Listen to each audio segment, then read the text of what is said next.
தமிழகத்தில் கூடிய 4650 டாஸ்மாக் கடைகளில் கோவில்கள், கல்விக்கூடங்கள், அதேபோல பேருந்து நிலையங்களுக்கு அருகாமல் இருக்கக்கூடிய 717 கடைகள் மூடப்படும் என்று அறிவித்தார். அந்த கடைகளையும் முழுமையாக மூடவில்லை. இன்று 3 முக்கியமான அம்சங்கள் குறித்து பேசுவதற்காக இந்த பத்திரிகையாளர் சந்திப்பு நடைபெறுகிறது. ஒன்று, இந்த ஆண்டு காவிரி நீர் தமிழகத்துக்கு வந்து சேராத காரணத்தினால் டெல்டா மாவட்டங்களில் ஏற்பட்டிருக்கக்கூடிய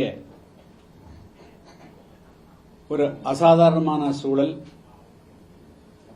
இப்படிப்பட்ட சூழலில் காவிரி ஆற்றினுடைய குறுக்கே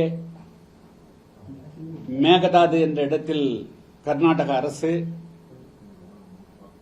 என்ன செய்தும் ஒரு அணையை கட்டியே தீர்வோம் என்று முனைப்பு காட்டுவது குறித்தும் மற்றும் 2-3 முக்கியமான அம்சங்கள் குறித்து நாளை மறுதினம் தமிழகத்தில் உள்ள அனைத்து அரசியல் கட்சிகளுடைய ஆலோசனை கூட்டத்தை நடத்துவதற்கு புதிய தமிழகம் கட்சியின் சார்பாக முன்னெடுக்கப்பட்டு ஆகஸ்ட் மாதம் 1ஆம் தேதி, அதாவது நாளை மறுநாள் சனிக்கிழமை அன்று காலை 11 மணிக்கு சென்னை அக்காடு ஹோட்டலில் அனைத்து கட்சி கூட்டம் நடைபெறுகிறது. இந்த கூட்டத்தில் கலந்து கொள்வதற்கு தமிழகத்தில் கூடிய முக்கியமான அனைத்து அரசியல் கட்சிகளுக்கும் ஏறக்குறைய 42 அமைப்புகள், மாநில அரசியல் கட்சிகள், அதேபோல தேசிய அளவிலான கட்சிகள், அதேபோல விவசாய சங்கங்கள், சமூக நல ஆர்வலர்கள் என 42 அமைப்புகளுக்கு அழைப்பு கொடுத்திருக்கிறோம். இன்றும் அது தொடர்கிறது.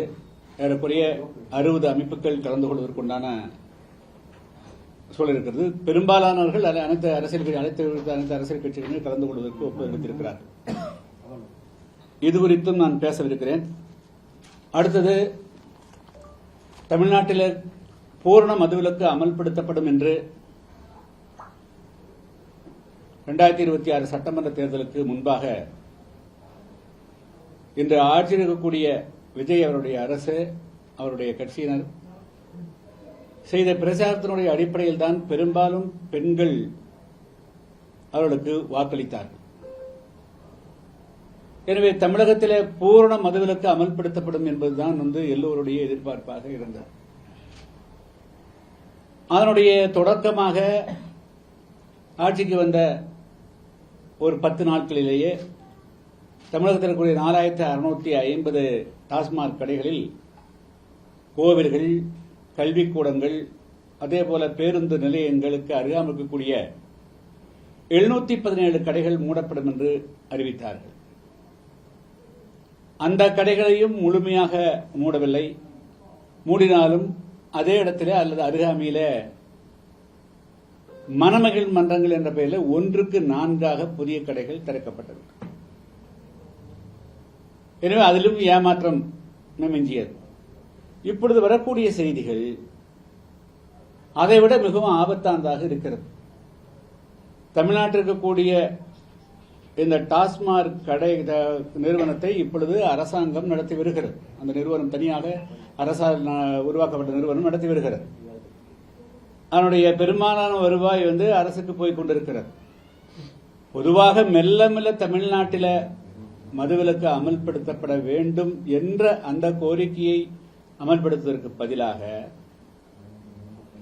இனிமேல் அதை தனியாருக்கு விடுவதற்குண்டான முயற்சியை மேற்கொள்ளப்பட்டு வருகிறது. இந்த பட்ஜெட்டில் அதற்கான அறிவிப்பு வரும் என்ற செய்திகள் கடந்த ஒரு வாரமாக மெல்ல மெல்ல கசிந்து இன்று பெரும்பாலான பத்திரிகைகளில் அது இந்த செய்தி வந்திருக்கிறது. இது எந்த விதத்திலும் சரியானதல்ல. என்று சொன்னால் தனியாருக்கு கடைகள் விடுவது